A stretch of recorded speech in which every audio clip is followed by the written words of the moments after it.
So wonderful morning everyone. Hope all of you doing fine. Let's quickly take a look at two important questions from Ind AS 1 and 5, which is frequently asked in your exam, especially for 5 marks. So we're going to see this question, which is a continuing question in your illustration 16. So for that purpose, we're going to see this question.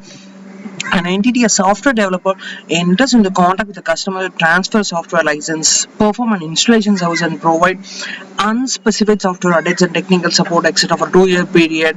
So the installation service is routinely performed by other entities and does not significantly modify the software. Software remains functional without the updates and technical support.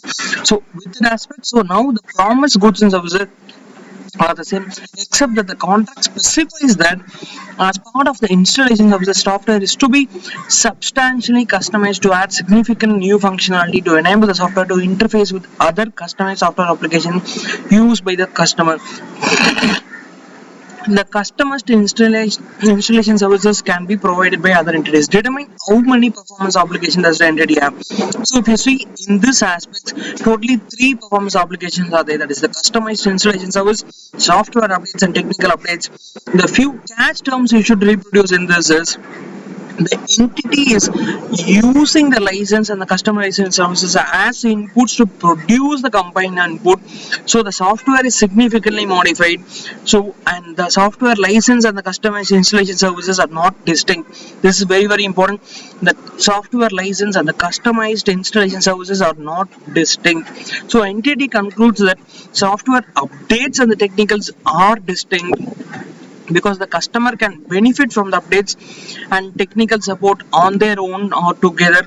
So all these factors have to be considered and taken into account. So based on that, we are concluding that 3 performance obligations are there. There is a customized installation service that includes the software license, then software updates and technical support. So the question will be, what are how many types of performance obligations are there?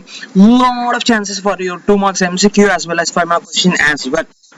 So moving on to the next, Telco T Limited enters into 2-year contract for internet services with customer C. C also buys a modem and a router from T Limited and obtains title to the equipment. T Limited does not require customer to purchase modems, and routers will provide internet services to customers using other equipment that is compatible with the T Limited's network. There is a secondary market in which modem and routers can be brought as sold for amounts greater than the scrap value. Determine how many performance obligations that an entity have. So the criteria 1 is capable of being distinct. Criteria 2 is distinct within the context of the contract.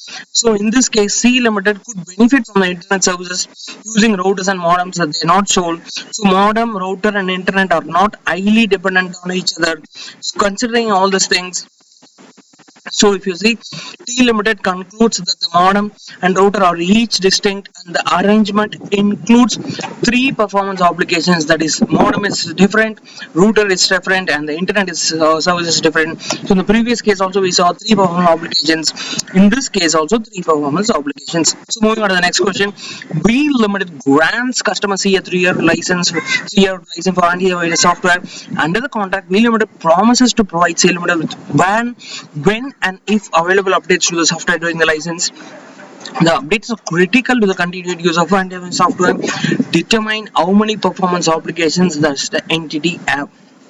So in this case, the V Limited accounts for the license updates as a single performance obligation, because V Limited concludes that the license and the updates are not separately identifiable, because the software and the services are inputs into a combined item in the contract. That is the nature of the promise.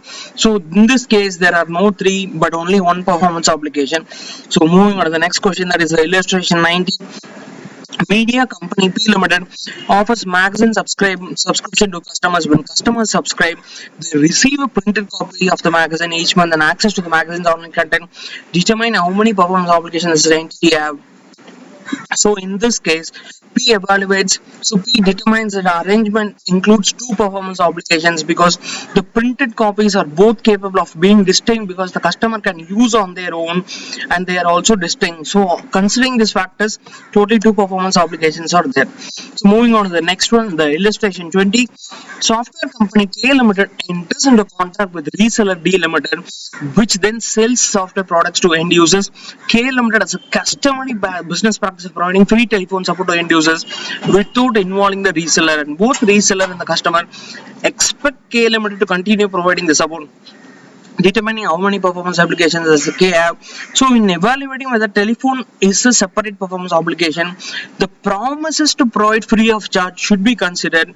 So in this case, as a result, the KL Limited accounts for the telephone as a separate performance obligation transaction with V. So that is very, very important. The various factors to be considered depends on the facts and circumstances on each case.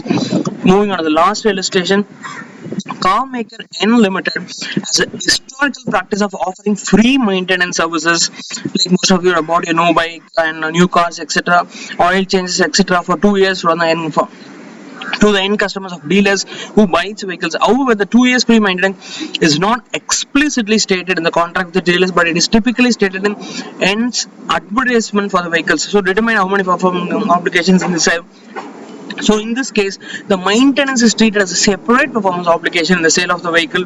So revenue from the sale is recognized when control is transferred, and revenue from maintenance is separately recognized as and when the maintenance services are provided to the retail customer.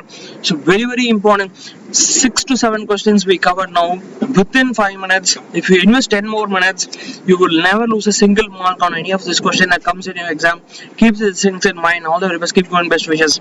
Do subscribe to it. Don't miss out on any of this last minute useful content. It will be very handy on the exam day morning.